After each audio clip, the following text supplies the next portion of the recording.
everyone. This is the Ophthalmology Business Podcast, where we help you develop your ideal practice with the help of other doctors and experts. The topics we cover include marketing, management, leadership, recruitment, HR, mindsets, and more. I'm Sarah Duval, one of the co-hosts of the podcast. Every listener of this podcast is welcome to join the Ophthalmology Business Academy, www.obacademy.org. The membership is on us, and it's our gift to you.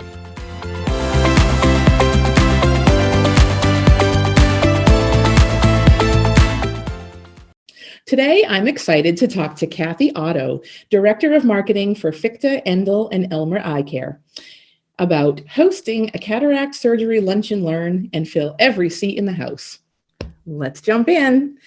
Before we get started, Kathy, why don't you take a minute to tell us about yourself? Who are you? How did you get into ophthalmology? Tell me your story. Well, thank you, Sarah, for having me. And I'm so excited to be here and share some tips and tricks and some knowledge that I've gained along the years. I am the Director of Marketing at a large practice in Buffalo, New York. We presently have 2 offices. We have 2 surgery centers and about 85 employees. I got my start in kind of an unusual way. I went to school to be a surgical technician, and while I was doing my clinical rotation, I met Dr. Fitchte. And at the time, it was a solo practice, and I assisted him in cataract surgery while I was a student.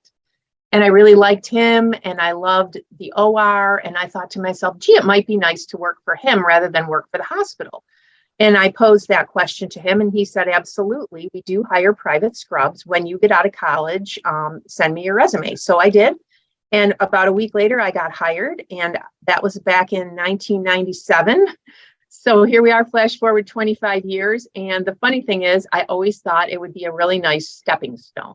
And I would stay a few years and move on. And lucky for me, my employer really encourages everyone to grow in their positions. And, you know, nobody's ever really bored, and there's always something new to learn and do. So I kind of took my clinical background and I proceeded to become a certified ophthalmic assistant. So I'm a COA, and I've held that for many, many years. I keep that current because I think it's very important. And I worked in the exam lanes for 15 years. I worked in the OR for 15 years. And after a while, they asked me if I'd like to do community outreach and get more involved in marketing. So that's where I am. And for the last decade, I have been working in marketing, and I have a clinical background, which makes me kind of unique. So it sounds like you and I are fairly similar. I won't tell my whole story, but I started right out of college. I started as a refractive surgery coordinator, and much like you, I sort of just always made it my business to be involved in many aspects of the practice. And I too didn't think that I would stay there for long. And that was 2001. And here we still are. I also am a COA, and I too handle the marketing. So it's really kind of cool to have this conversation with you because part of my journey also has been as a cataract surgery scheduler. So let's jump in, because that is our topic for today, is how to host a lunch and learn and fill every seat in the house. So give us what you got, Kathy. Well, geez, where do I start? Let's start by saying or defining what is cataract surgery lunch and learn as we know it, as I know it. So we have been doing this about 8 years, and it is a monthly event that we hold. And it's basically a free educational seminar, 1 hour long, for anybody interested in learning more about cataract surgery and all the options that go along with it. We do not charge for the event. It's free. And in the beginning, for many years, we held the event right in our office. We had a small back waiting room. We would bring food in. We'd set up some folding chairs. And for many years, it really suited the need. And if we had 15 chairs set up and we got 9 or 10 people to come every month, we'd consider it a success. So that's where we were for the first few years. Then I said to myself, I think there's a potential for this to get bigger because I'm turning away people. I only have so many seats, and I'm telling people every month, I'm sorry, we're full. We can only hold so many. Please sign up next month. So I decided to get creative, and instead of using tables where people had a lunch table to sit at, I took the tables out And I decided to put chairs next to each other and give them trays so they could just eat on their lap. So that took us from 14 chairs to 28. So I thought, wow, man, if we fill this up, this will be like amazing. I should be in the news. So little did I know, the very first month, boom, we filled it up. 28 people signed up. And, for many, many months afterward, we were going with 28 was our maximum. And were you in the news? In my own mind, I was. Okay. I was a headliner. But no, the news did not take note of that, unfortunately. So we proceeded on for a couple of years with 28 as our maximum. And we were just thrilled. And, we started getting the eye of many laser providers and lens reps saying, Jesus, how are you doing this? They were bringing in other practices from the area. They even flew people in, and they're like monitoring us and observing and asking if they can follow along and can I share my marketing strategy, which I happily did. And I always found it, really rewarding that people across the country were coming to see what I'm doing in my little office in Buffalo, New York. Absolutely. So after, maybe 4 years of all of this in the back office, I said, let's go really crazy and let's try to go up front. Let's go in the front of the office and reroute the patients when they come in and, use the big waiting room up front. The first month I did that, I got 52 people to sign up. That's when I really was like, Jesus, we're on to something here. Mm-hmm. So we did it for several months up front. And we determined that even though it was wildly successful, it was very disruptive to the patient flow because we have people that are checking out and people that are checking in, and it was very hard to reroute everybody. And I decided to go off site. So the next thing we did was we found a little restaurant, only a block from our office, that had a private banquet room. And now for the last 3 years, that's been our home. And we do it every month off site. And we have different setups depending on how many people we have coming. We can either do round tables like you're at a banquet, or we can do schoolroom tables like you're more of in a classroom style. So if I have under 30 people, I go classroom. And if I want to go bigger and I have more people coming that month, I do the round banquet tables. And something interesting, I always kind of felt like the schoolroom tables were the way to go because it was a presentation and it seemed like the right thing to do. But when you do set up the round tables, and it's a room that looks more like a social banquet rather than a schoolroom, the people start to talk to each other. They all come early. We advertise doors open at 11:30, lecture is at 12.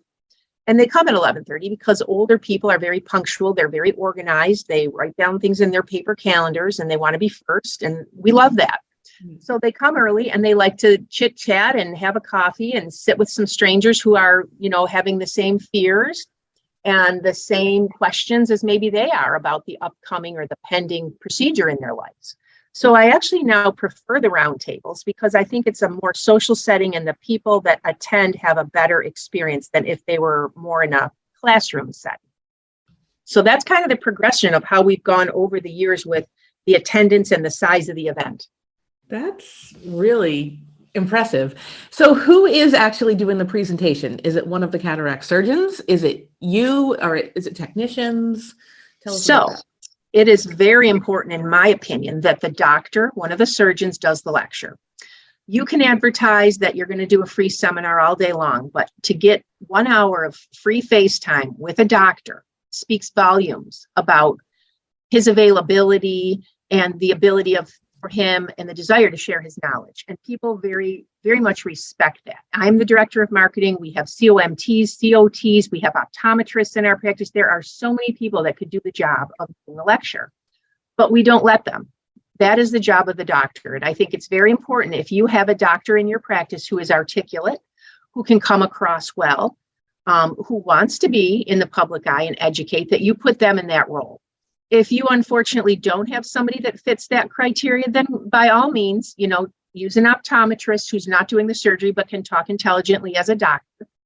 I actually do the lecture. I start the beginning of the lecture every single month. I introduce myself. I start out with the first 4 to 6 slides and I welcome everyone and I make sure they know that I'm the one that put it together. And if there's any, improvements or comments they have, please see me on the way out because it's my job to make sure that the next people have an even better experience. So I'm definitely present and I'm part of the lecture, but I don't give the meat of the information. That's the doctor. Now, do you have your surgical schedulers present so that people can maybe talk with them a little bit? So down the road, if they do end up needing to have the surgery, they already sort of know, who they're going to be talking with, or is Ah, you're maybe such that's a not good important. interviewer. You're so good. I can tell you worked in Well, cataract I'm a cataract surgery scheduler, so Oh my goodness. We absolutely do. And in the beginning, when we first started out, because it was at the office, we would invite everyone to please stop up front, and at the front desk, they will make your appointment on the way out. And we would have a surgical counselor come for the last 10 minutes and just stand by in her lab coat with her clipboard and say, I'm available, I'm Maureen, and I'm here to answer your insurance questions, talk to you about the process, and I can help if you have any questions specifically for me. Now that we've moved to the off-site location, the restaurant, what I do is I bring 2 laptops and 2 people that schedule surgeries. So I have 2 surgical counselors and 2 laptops. So I can accommodate a lot of people and get a lot of people scheduled for an evaluation and answer questions. And the thing we've learned, another little tip I'd like to share, I used to wait until the end and, we'd schedule everybody at the end, but the doctor has to get back to the clinic. The surgical schedules have to get back to their offices and sit back at their desk and get back to work. So what we like to do is say doors open at 11:30, and as soon as they walk in, I greet them. I give them a nice folder of information. I explain how the afternoon is going to go, and I encourage them to please make an appointment now if you know that you'd like to see the doctor. No pressure, of course, but if you're interested, I'd recommend you do it now. We have these girls standing by, rather than waiting at the end when you may be in a little bit of a line. And usually 9 times out of 10, anybody ready to schedule or wanting to schedule will schedule it before we even start. And we may have 6 or 7 people scheduled already before the lecture begins. Mm-hmm. Okay, so I was actually just going to ask you what is what is the capture rate, I guess, on average? Are most people who are attending these coming in for some sort of an exam? And of course, not all of them are going to be ripe cataracts, but now you're still grabbing them as a patient. Yes, for sure. Now, something very interesting, I always ask, and when I'm up there and I'm doing my first several slides, I say, can you guys please raise your hand if you're new to our practice? You currently do not see any of our doctors and you're just here to learn this information today. And usually 70% of the people raise their hand, which we feel is outstanding because we are now introducing ourselves to a whole new group of people who don't know who we are, what we're about. And we put on a darn good show, I gotta say. We are very top notch. And when people leave there, they are feeling like, wow, this is the place that I would like to go if and when I do need surgery. And we also book regular eye exams. We'll have people raise their hand. I'm here about to learn about cataracts, but my husband needs a regular eye doctor. Do you do that? Yes, we do. We can make him an appointment on the way out as well. My grandson has a lazy eye. Yes, we do strabismus. We can schedule that as well. So our capture rate, I guess, is not that easy to explain because we have all different volumes of people coming. So just in the last 2 or 3 months, I had 46 people sign up in October. Then November hit, we had a snowstorm. I only had 21 people that actually showed up because 36 or so signed up, but 10 of them, had trouble in the morning driving. It's Buffalo, New York. Christmas time, we were down. People are baking cookies. They're getting their wrapping done. They don't want to come to a seminar. So it's very dependent in my area about the time of year and the weather, unfortunately. Maybe other places with a more steady climate wouldn't have these issues. But I will say that on any given event, whether I have 25 people show up or I have, in the 40s, which is, that would be my normal range, 28 to 42 showing up. I usually book between 9 and 14 evaluations. So that's pretty good because when you double that, because everyone has surgery on 2 eyes, we're talking about 18 to, 28 surgeries out of a 1-hour event that took 3 people to work, 2 surgery schedules and me. And the doctor missed his lunch that day, but he gets a boxed lunch on the way out because there you go. And how many cataract surgeons do you have? We have 4 cataract surgeons. 3 they're all board certified, but one of them is our founding partner, Dr. Fitchte. And in the last couple of years, he's decided not to operate. So he still is a surgeon. He sees patients in the clinic, but he's not performing cataract surgery. We have 3 doing that right now. So do those 3 or even 4 rotate for who gives the lecture, or is it one that gives the lecture consistently? That's a good question. They rotate and they chomp at the bit for it. In fact, I make the schedule up 6 months in advance, and based on their vacations and their kids' school schedules and what's going on, they're like, well, wait a minute, how come he's getting 3 and I'm only getting 1? Like they are very, very adamant about having it equally distributed, because what happens is, I'm very fortunate because all 3 of my surgeons that do these are super personable. They love to lecture. 2 of them were head residents, so they love teaching, and they just come across great. So they have they form a little bit of a unique bond with the people that are in front of them in the next hour. And by the time the lecture is over, people will say, when they're scheduling, we'll usually say to them, would you like the next available, or would you like to have a certain doctor? And they're like, oh, I want him. What was his name? I really liked him. Yeah. Right. So usually, if we make 14 evaluations, unless they already have a relationship within our practice with a certain surgeon, they take the one that gave the lecture. They ask for him. Yeah, I can see that. Yep. So we don't have a ton of time left. These are short little snippets of podcasts, so to speak. But let's get down to the nitty gritty here. How do you fill every seat in the house? How are you advertising for this? What is your secret sauce? Because I'm thinking, Buffalo, I'm in New Hampshire. So our weather is very much like your weather. And, yesterday we had a big snowstorm. And of course, everybody and their brother was calling to cancel their appointments. They didn't want to come out in the weather. You might even have that worse than we have in Buffalo. We do. But it doesn't like that is really hurting. People are still coming out, even in Buffalo in the winter.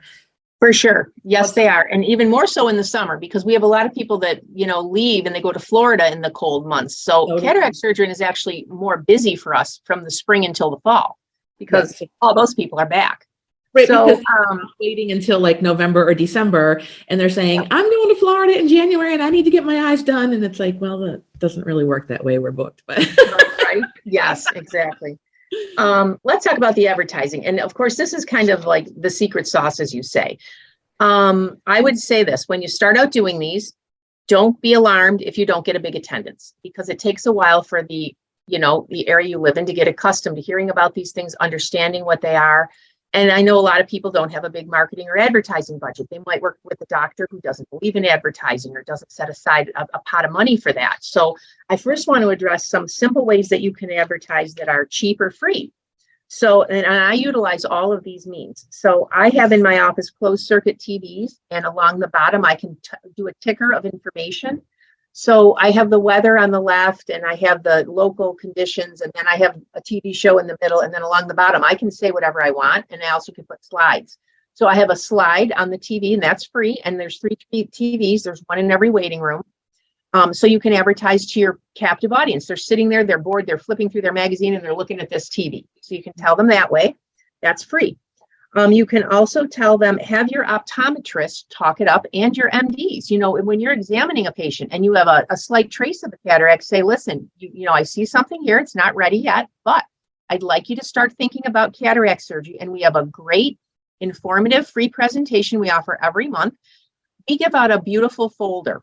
And we never gave out a fancy folder in the beginning. We had a simple folder with our logo, and we put flyers in and we'd type up information. Now we've progressed to a very nice custom folder that I have a company make for me, and it addresses laser cataract surgery and all the different multifocal lenses.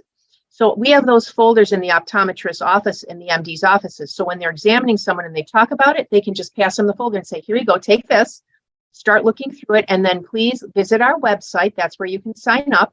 Or you can simply call us and we can register you. So talk it up along the office, and that's free. Okay. You can also make flyers to have in your waiting rooms. Simple flyer, pick it up. I make them on Vistaprint. They look very professional. I would recommend you don't put dates.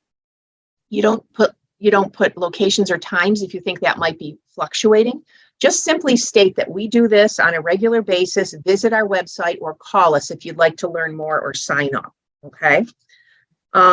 Another thing we do that is not very costly is we like to advertise in very inexpensive local newspapers. If you live in Chicago, I'm not talking about the Chicago Tribune. I don't use the Buffalo News. We're not looking at the LA Times. These things are crazy expensive. if you have a penny saver or you have a free little publication that gets dropped off in people's mailboxes, something like that. I pay $450 a month to be in 4 total of these little papers in these little locations around our, area that we serve. And it's amazing what we get out of that little $400 or $500 ad. And of course, Facebook. It's not that expensive. If you have somebody or an agency that you're using, you definitely, absolutely, positively want to use Facebook, because the Facebook demographic is now an older demographic. The Facebook people are not 29 and 18 and 31. I'm the average Facebook age, okay? People are in their early 50s are the average Facebook age now. So this is who you want to talk to and up. And, the grandparents, they're on there to see their grandkids and they're talking about recipes and whatever. But this is where we get the majority of our leads and our people. And the thing I love about Facebook, of course, is it's super duper trackable. You can buy an ad, you can look at the back end analytics, you can find out how many people came from it. From there, you can create a mailing list, you can shoot out email blasts, those are free. So there's lots of inexpensive things to do. And it really doesn't cost a heck of a lot to, what I say, fill every seat in the house. Wow. So it really is sort of a grassroots campaign. I mean, you're not spending a lot of money and doing anything fancy. Nope. So really, it's something that most practices around the country who hear this podcast can put into place, or at least a good chunk of it, even like you said, those who don't have big fancy advertising and marketing budgets, they can still do this, even if it's just, you can run a Facebook ad for $25 with a pretty good reach, as I recall. Yep. Yes. Little penny savers, we've utilized those before in our practice, and you're right, they're not expensive, but the certain demographic that you're trying to reach, especially for cataract surgery, they love those things.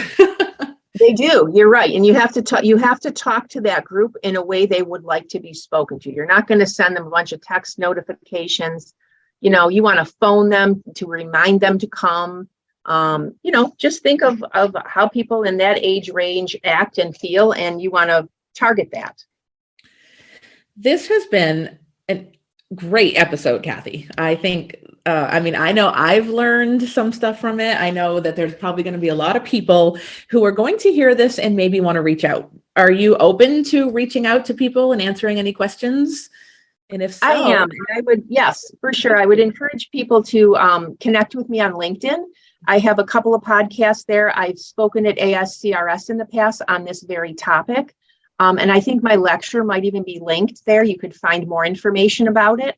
But absolutely, people can reach out to me, and I would love to speak with them. Perfect. Thank you so much, Kathy, for joining us today and talking to us about how to host a cataract surgery lunch and learn and fill every seat in the house.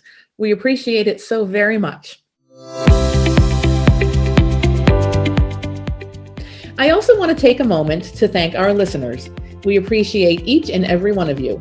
We cannot do what we do without you. If you like our podcast, kindly share it with your friends and on social media. And please don't forget to write a review on iTunes or Google Play. Your reviews will help other doctors and practice owners find us. Till we meet again, wishing all of you an amazing week ahead.